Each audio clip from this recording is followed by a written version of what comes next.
আমি যেতে পারবো না মা। কি?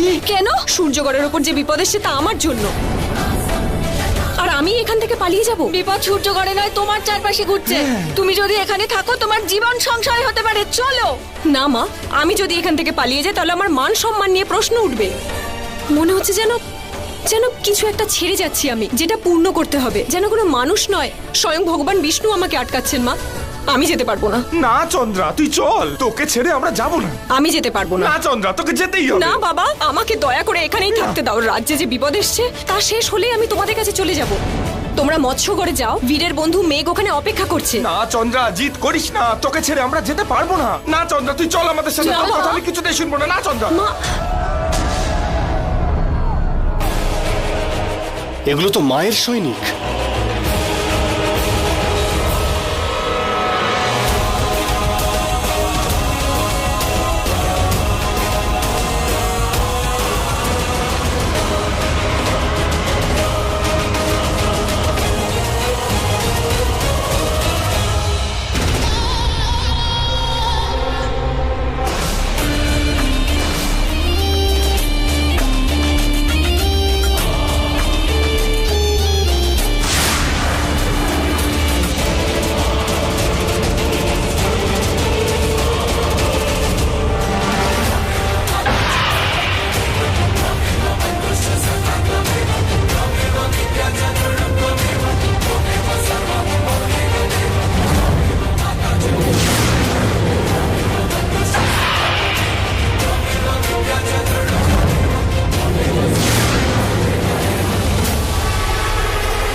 তোমরা যদি নিজেদের প্রাণ বাঁচাতে চাও তাহলে চলে যাও এখান থেকে। তোমরা নিশ্চয় জানো আমি কে। তোমাদের রাজকুমার ধীর।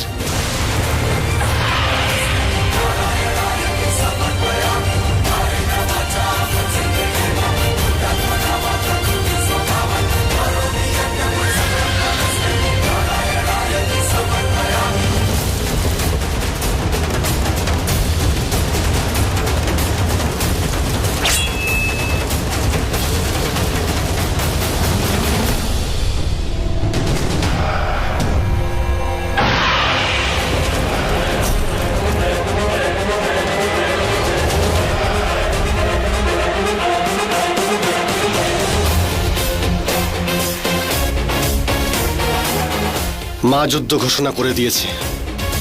ওনার সৈন্যরা নিশ্চয়ই সূর্যগড় আক্রমণ করবে। আমাদের লড়তে হবে, একসঙ্গে লড়বো। চলো।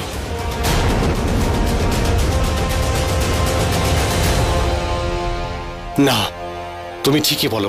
আমি তোমাকে দিয়ে সেটাই করাতে চাই যেটা আমি চাই, কিন্তু আজকে এটা হবে না। আজকে ওটাই হবে যেটা তুমি চাও।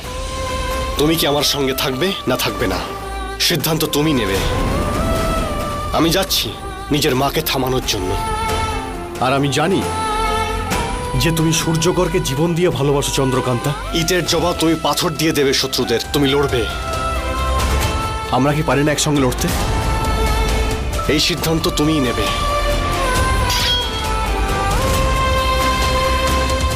লড়বো, তোমার সাথেই লড়বো। চলো। আহা, সেটা তো ঠিক আছে, কিন্তু এত বড় যুদ্ধ, তাও এরকম একটা ছোট অস্ত্র দিয়ে। এখন তুমি যদি এত ছোট ছোট অস্ত্র নিয়ে ঘোরো তো আমি কি করব? হ্যাঁ, এমনিতেও এটাই তোমার জন্য ঠিক আছে। বাচ্চা। কে, আমি? না, তোমার এই খেলনা। অন্য কিছু থাকলে সেটাও নিয়ে নিতাম। তোমার সমতুল্য, তোমার সমকক্ষ।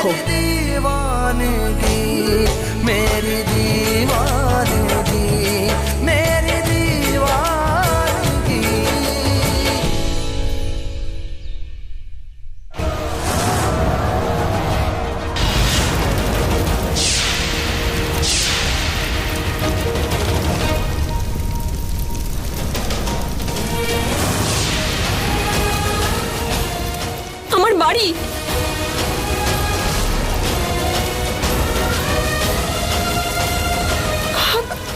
চলো বাকি ঘরগুলো পুড়িয়ে দেওয়ার আগে আটকাই। চলো।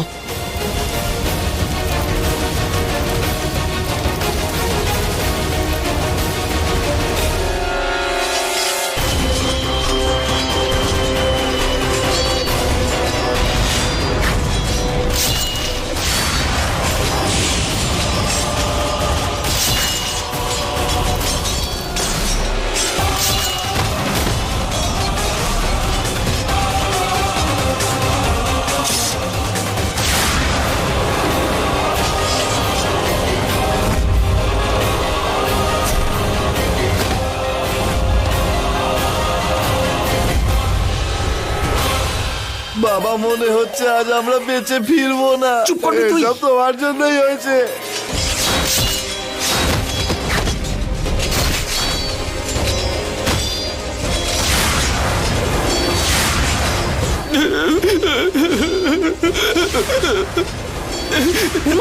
চন্দ্রকান্তা, চন্দ্রকান্তা, সব শেষ হয়ে গেল।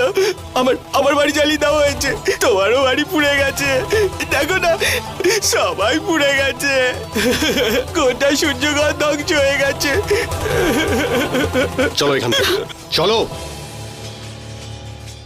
আমাদের মহলে যেতে হবে। মায়ের সৈনিকরা রাজমহলে প্রবেশ করার আগেই ওদের আমাকে আটকাতে হবে। আমাদের রাজাকে বোঝাতেই হবে যে উনি যেন রাজমহলে ফিরে যান, আর ওনাকে রাজি করানোর জন্য তোমাকে আমার সঙ্গে যেতেই হবে চন্দ্রকান্তা। তো চলো এখান থেকে। তোমার এই সূর্যগড় হেরে যাওয়ার আগে চলো এখান থেকে। সূর্যগড় হেরে গেছে ধীর। লোক মরছে, বাড়ি পুড়ছে, দেখছো তো তুমি? নির্দোষরা শাস্তি পাচ্ছে, মৃত্যুর শাস্তি। আর সবকিছু তোমার জন্য, কারণ তুমি আর আমি যে অনুভব করেছি।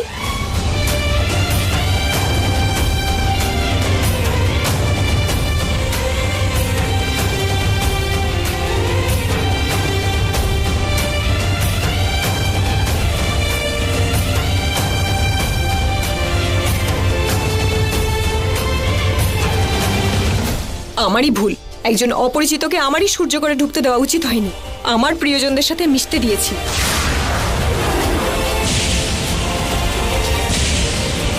মহারাজ তোমাকে মেয়েদের তলোয়ার চালানো শেখানোর অনুমতি দিয়েছে আমার জন্য। তোমাকে সূর্যগড়ে আসতে না দিলে এসব কিছুই হতো না। আমার ভুলের শাস্তি সমগ্র সূর্যগড় পাচ্ছে। এই শাস্তি তো আমার পাওয়া উচিত ছিল, আর আমি সিদ্ধান্ত নিয়ে নিয়েছি। এত লোকের প্রাণ যাওয়ার থেকে ভালো আমি তোমার মায়ের হাতে মারা যাই। দাঁড়াও, দাঁড়াও।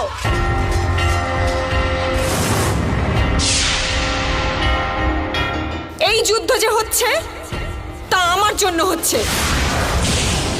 আমি চন্দ্রকান্তা, আমি নিজেকে বিজয়গড়ের কাছে সমর্পণ করছি।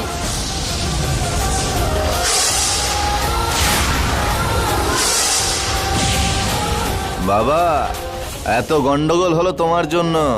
বিজয়গড়ের রানী কি তোমার মাথায় বিজয়ের মুকুট পরাবে নাকি? হ্যাঁ, বলে দেব, মহারাজকে সব বলে দেব।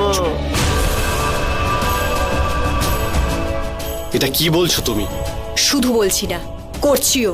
চলো, নিয়ে চলো আমাকে বিজয়গড়, তোমার মায়ের কাছে, যিনি এক জেলে কন্যার জন্য পুরো সূর্যগড়কে ধ্বংস করতে চলেছেন, তার কাছে। না। কেন নয়? আমাদের বিয়ে হয়েছে অগ্নি সাক্ষী করে। শাস্ত্র মতে আমি তোমার স্ত্রী কিনা সেটা বলতে পারবো না, কিন্তু সবার সামনে আমাদের বিয়েটা হয়েছে মন্ত্র উচ্চারণের সাথে।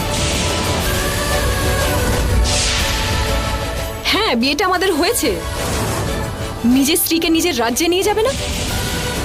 চলো, আমাকে আমার সূর্যগড় থেকে নিয়ে চলো। তাহলে তুমি স্বীকার করছো এই বিয়ে? হ্যাঁ। কিন্তু আমি মানি না। আমি নিয়ে যাব আমার স্ত্রীকে, কিন্তু সমস্ত নিয়ম পালন করে।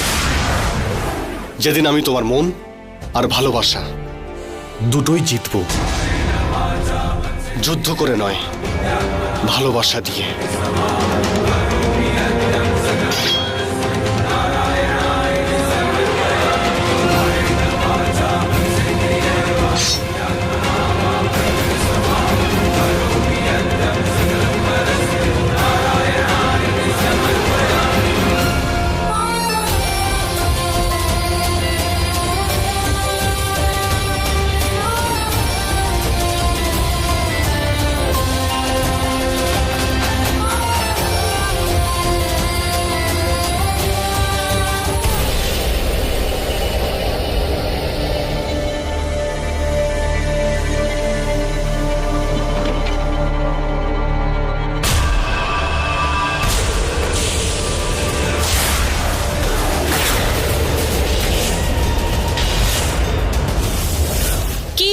এসেছো ওকে এখানে? যে তোমার মা ওকে বরণ করে নেবে, ওর জন্য অনুষ্ঠান করবে, ওর গৃহপ্রবেশ করাবে, নাকি ওকে বিজয়গড়ের রানী করে মাথায় তুলে রাখবে? না, আমি এরকম কিচ্ছু করব না।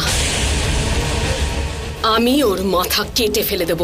আমি এই মেয়েটাকে মৃত্যুর মুখে ঠেলে দেব। মেছুয়ালি কোথাকার। মা, ও মেছোয়ালি নয়, আমার স্ত্রীও। আর ওর যদি কোনো বিপদ আসে তাহলে ধীর ঢাল হয়ে সেই বিপদের সামনে দাঁড়াবে।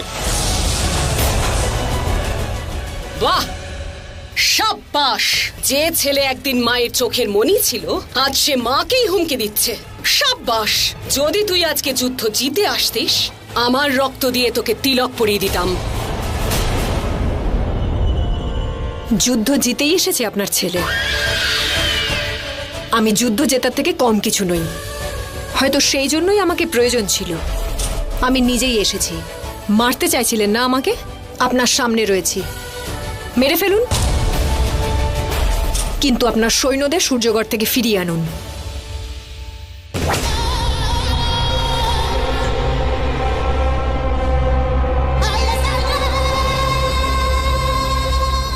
কি বললো এই মেছুয়ালি?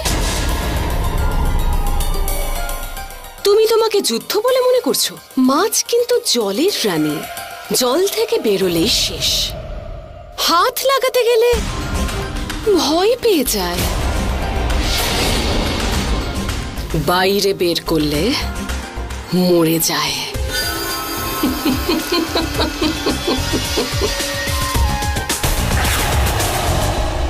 একজন মেছোয়ালি রানী ইরাবতীকে হুকুম দিচ্ছে যে নিজের প্রহরীদের ফিরিয়ে নিন। রানী ইরাবতীর প্রহরীরা বিনা কারণে কোথাও যায় না, আর যদি যায় খালি হাতে ফিরে আসে না। বুঝেছো তুমি? যে কাজ আমার এই আদরের ছেলে করতে পারেনি, সেটা আমার প্রহরীরা করবে। মা, আপনার সেই কাজটা আমি করব। দেখুন, আমি আমার স্ত্রীকে কথা দিয়েছি, আপনি আপনার সৈনিকদের সূর্যগড়ের থেকে ফিরিয়ে নেবেন। আপনি আমার এই কথাটা রাখুন মা। তোর কথা তখনই রাখবো যখন এই মেয়েটা বেঁচে থাকবে।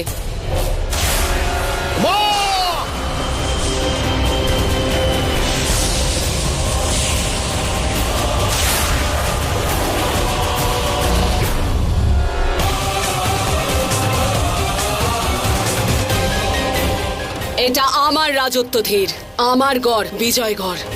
এখানে শুধু আমার কথাই চলে। প্রহরী, এই মেয়েটাকে বন্দি করো, তারপর নিয়ে যাও। না,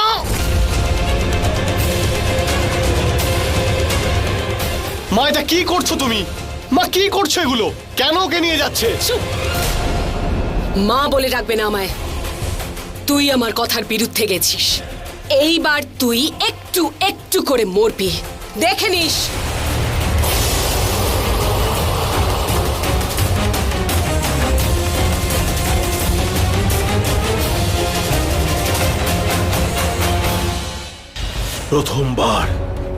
প্রথমবার কেউ সূর্যগড়কে হারিয়ে দিল।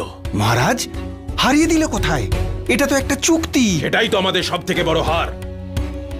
আর ওই মেয়েটার আত্মবলিদান। আমি খুব ভালো করে জানি যে চন্দ্রকান্ত এই বিয়েতে কখনোই রাজি ছিল না। ও নিজের মতের বিরুদ্ধে ধীরকে বিয়ে করে বিজয়গড়ে গেছে। কি? চাকরানী হলো মহারানী? ধীর আমাদের মতো সুন্দরীদের ছেড়ে চলে গেল? মহারাজ, মেয়েরা তো ঘুড়ির মতো হয়, সময় মতো বিয়ে না দিলে হাত থেকে উড়ে যায়। আর এই দুই রাজকুমারী তো বিয়ে না করেই উড়ছে। খুঁজুন মহারাজ, এদের জন্যও ভালো পাত্র খুঁজুন। আমাদের বর না, ধীর চাই। ধীর ধীর ধীর। মহারাজ, আপনি দেখলেন এদের অবস্থা? দুজনেই দাসী হতে চায়। চন্দ্রকান্তা সতী। আমি বলতে চাইছি যে হওয়ার জন্য প্রস্তুত আর কি।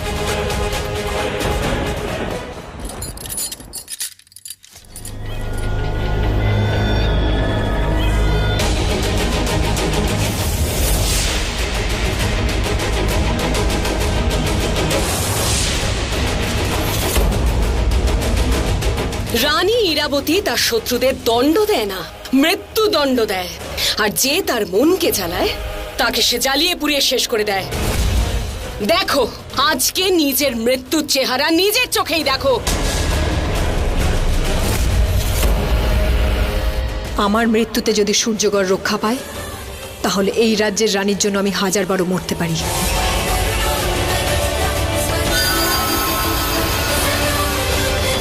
চন্দ্রকান্তা, চন্দ্রকান্তা, আমি তোমার কিচ্ছু হতে দেবো না।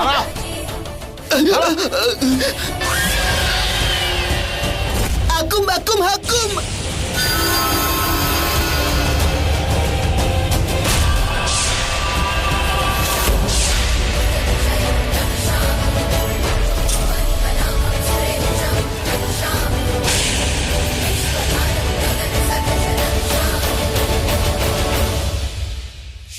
হে বিষ্ণু ভগবান, আমি মাকে যে কথা দিয়েছিলাম যে আমি ফিরে আসব, সূর্যগড়কে রক্ষা করব, আজ আমার সেই কথা রাখতেই হবে। এখন আপনিই পারেন আমার মা বাবাকে বাঁচাতে।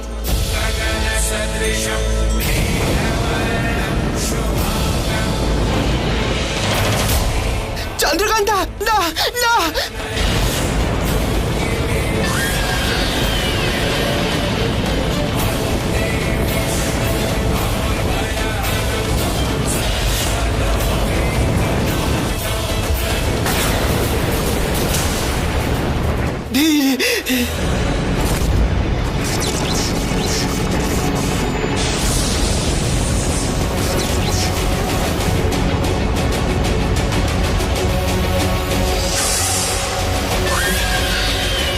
রাজকুমার ধীর মায়ের বিরুদ্ধে চলে গেছে। মা, অগ্নি সাক্ষী করে যখন বিয়ে করেছিলাম কথা দিয়েছিলাম ঢাল হয়ে ওকে রক্ষা করব, সব সময় ওর পাশে থাকবো আমি। আজকে যদি ওকে পুড়িয়ে দেওয়া হয় তাহলে ওর সঙ্গে আমিও পড়তে চাই। ধীরে, তুমি কি করছো? আমি তোমায় কথা দিয়েছিলাম আমরা একসঙ্গে থাকবো। তুমি এই বিয়েকে মেনে নাওনি, নিও না, কিন্তু আমি তো মানি। যদি তোমাকে রক্ষা করার জন্য আমার জীবনও চলে যায় আমার কোনো দুঃখ থাকবে না। ধীর, সরে যাও, না হলে এই মেছোয়ালির সাথে সাথে তুমিও। মা, এ কোনো মেছোয়ালি নয়, আমার স্ত্রীও। আর আজকে তোমার সামনে তোমার ছেলে নয়, ওর স্বামী দাঁড়িয়ে রয়েছে। 7 পাক ঘুরেছি আমরা, অনেক কথা দিয়েছি ওকে, 7 জন্ম ধরে ওর সঙ্গে থাকবো। আর এটা তো প্রথম জন্ম, একসঙ্গে থাকতে পারবো না জানি, মরতে তো পারবো।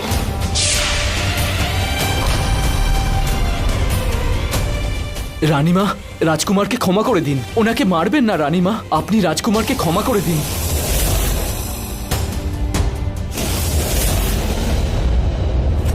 এরা সবার সামনে এইভাবে দাঁড়িয়ে থেকো না। তোমার ছেলে ভালোবাসায় অন্ধ হয়ে গেছে। এইভাবে তুমি যদি রেগে যাও তাহলে এরপরে তুমি করবেটা কি? দান বদলাও আর নিজের পরাজয়কে জয় ভাবো।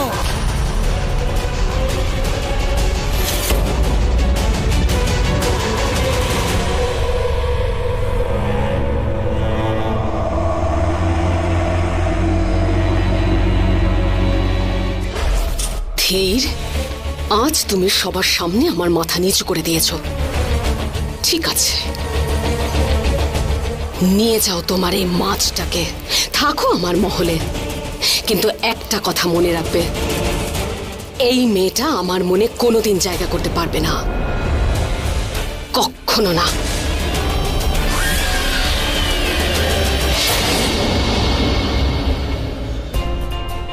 চন্দ্রকান্তা,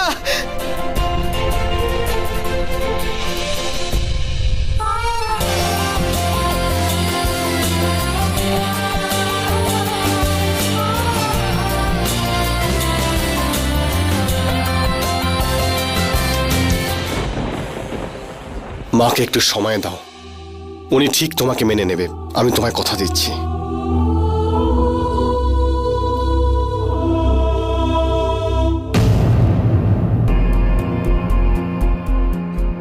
কি হলো? তুমি চাও না যে আমি এই রাজবাড়িতে প্রবেশ করি?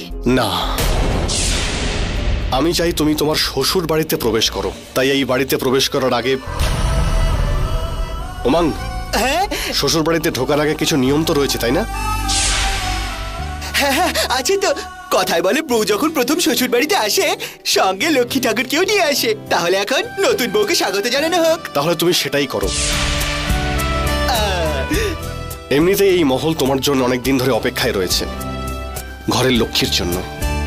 এতদিন পরে লক্ষ্মী এসেছে, তার জন্য এই মহল নতুন করে সেজে উঠবে।